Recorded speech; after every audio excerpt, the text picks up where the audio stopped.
Vous êtes sur Medi 1, merci de nous rester fidèles et soyez les bienvenus dans ce nouveau numéro de l'invité de la rédaction. La montée en puissance de l'usage des réseaux sociaux chez les jeunes fait apparaître les cyberviolences et le cyberharcèlement dont les conséquences sont globalement identiques sur le fond mais largement plus rapides dans leur manifestation et parfois plus radicalement délétères. Pour l'association Polaris Sénégal, la lutte contre le cyberharcèlement doit s'inscrire à la fois dans une remise en cause de certains principes éducatifs mais aussi dans la formation de la jeunesse à l'utilisation du numérique afin de ralentir ce phénomène dans les écoles. Et pour en parler, je reçois aujourd'hui sur ce plateau M. Mohamedou Bachir Diané, chef de projet chez Polaris Asso. Merci d'avoir répondu à notre invitation. Merci de nous avoir accueillis dans vos locaux. Monsieur Diané, à l'occasion de la journée internationale de la lutte contre le harcèlement au milieu scolaire, vous avez mis à la disposition de la jeunesse un livre blanc contre le harcèlement au milieu scolaire. D'où vous est venue cette idée et comment la rédaction s'est-elle faite? En fait, l'écriture de ce livre s'inscrit dans une dynamique bien concise de recherche-action. Aujourd'hui, Polaris Asso, durant l'année dernière, a eu à publier un manuel qu'on appelle le manuel Raconte ton digital. Ce manuel vise à protéger les jeunes et à leur faire utiliser le numérique d'une manière très avisée. Et donc dans un style format dialogue qui leur permet de trouver aujourd'hui les tips pour se protéger dans un monde numérique. Et donc sur cette voie, on a jugé nécessaire de dédier un ouvrage qu'on appelle un livre blanc qui se nomme « C'est pas de ma faute ». On reviendra un peu sur le nom, mais on a décidé de produire ce livre blanc qu'on dédie à cette jeunesse et qu'on propose aujourd'hui aux acteurs qui sont concernés par la question. Alors c'est le deuxième ouvrage, il y a déjà un premier qui était destiné aux autorités. Pourquoi justement avoir eu à mettre en place ce suivi logique, j'ai envie de dire, avec la sortie de ce deuxième ouvrage? Peut-être revenir un peu sur l'objectif recherché derrière la sortie de ce premier ouvrage. Parce que nous sommes intimement convaincus qu'il est important aujourd'hui de sensibiliser les jeunes, mais il est important aussi de sensibiliser les autorités. Il est important de sensibiliser les autorités. Ils doivent être au courant de ce qu'il se passe, de ce que la population pense de cette question. Et donc, on a jugé nécessaire de faire cette recherche dans une aire bien définie qui est autour de la zone de Polaris Asso pour aujourd'hui rendre compte de cette thématique. On va revenir un peu sur cet ouvrage destiné aux jeunes. Ce n'est pas de ma faute, ce n'est pas de ta faute, hein, c'est le titre de cet ouvrage. Quel est le contenu que les jeunes retrouveront dans ce livre? Aujourd'hui, l'idée, c'est de prêter, aujourd'hui on a prêté notre plume à ces jeunes-là qui sont confrontés à ces thématiques. Nous avons eu une enquête, on revient justement sur la méthode, on a mené une enquête dans la population de Yoff sur près de 500 personnes.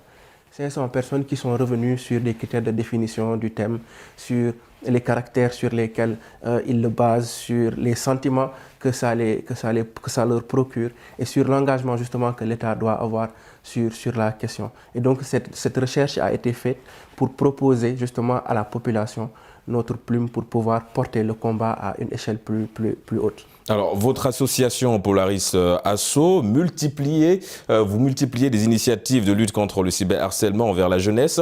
Quel est aujourd'hui l'impact de ces initiatives auprès des jeunes et surtout dans les écoles?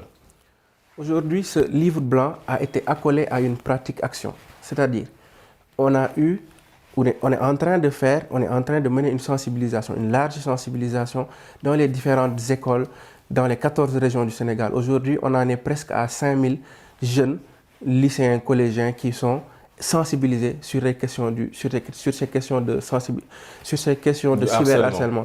Et donc, l'idée, c'est d'accoler cette recherche à de l'action concrète qui permettent aujourd'hui de sensibiliser les jeunes, mais aussi de montrer aux autorités que cette question doit être prise en compte sur des enjeux cruciaux de l'heure. Alors, on parle d'un livre qui est aujourd'hui considéré comme une arme de défense, en tout cas pour cette jeunesse-là, victime du cyberharcèlement. Est-ce que quelque part, vous n'avez pas un petit peu peur que ce livre ne porte pas ses fruits quand on parle aujourd'hui d'une jeunesse qui est un petit peu, on va dire, qui s'est éloignée de la lecture? La lecture n'est plus aujourd'hui l'enjeu même de beaucoup de jeunes.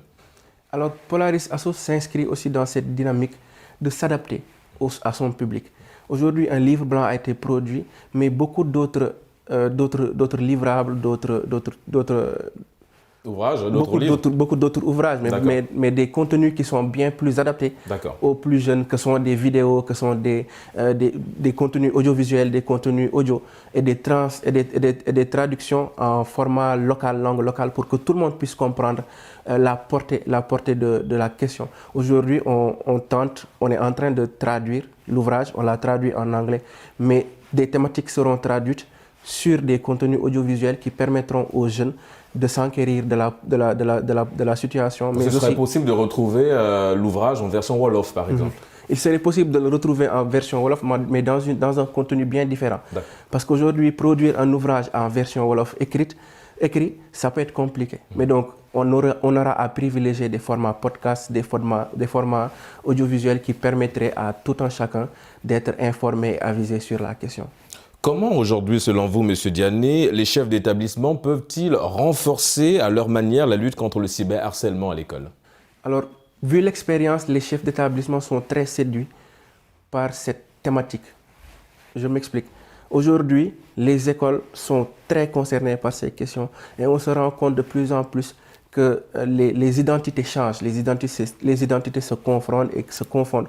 On est dans une ère numérique où on passe aujourd'hui 6h49 sur Internet. Et si on passe 6h49 sur Internet, on se doit d'être protégé. Et donc, nous, durant l'enquête qu'on a menée, on s'est rendu compte que par priorité, c'est la femme qui est plus concernée par la question, selon la perception des gens interrogés.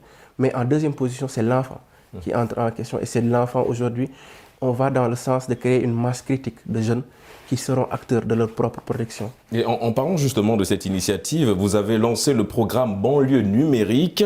À quoi consiste ce programme et quels sont les réels objectifs?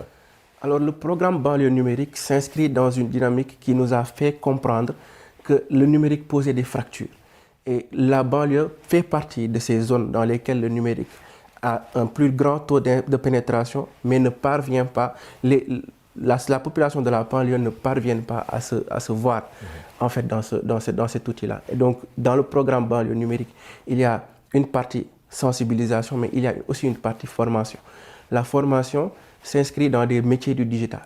Donc, à la fin, on a 50 jeunes femmes qu'on forme tous les 4 ou 5 mois pour qu'elles soient aptes à s'insérer soit dans le salariat, soit dans l'entrepreneuriat. Mais durant ce programme-là, elles ont aussi une thématique d'engagement qui leur fait s'engager dans les différentes communautés dans lesquelles elles sont et qui leur fait sensibiliser les plus jeunes sur les usages et sur les dangers du numérique. D'accord. Et justement, en fait, si je comprends bien, la formation, c'est un petit peu former des jeunes filles, des femmes qui vont servir de relais dans le sens de la sensibilisation, par exemple, sur le harcèlement en milieu scolaire.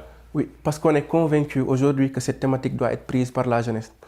Et donc, on a formé 50 jeunes femmes sur cette question et on a encore formé 70 jeunes bénévoles aujourd'hui qui sont dans toute l'étendue du territoire, dans les 14 régions du Sénégal et qui ont touché aujourd'hui près de 5000 jeunes collégiens et lycéens sur la question. On rappelle que la formation, elle est gratuite. Revenons un petit peu sur les missions de Polaris Association. Alors, vous êtes évidemment installé à Dakar, mais dans d'autres pays africains, c'est le cas par exemple du Mali. Est-ce que les missions sont les mêmes dans chacun de ces pays?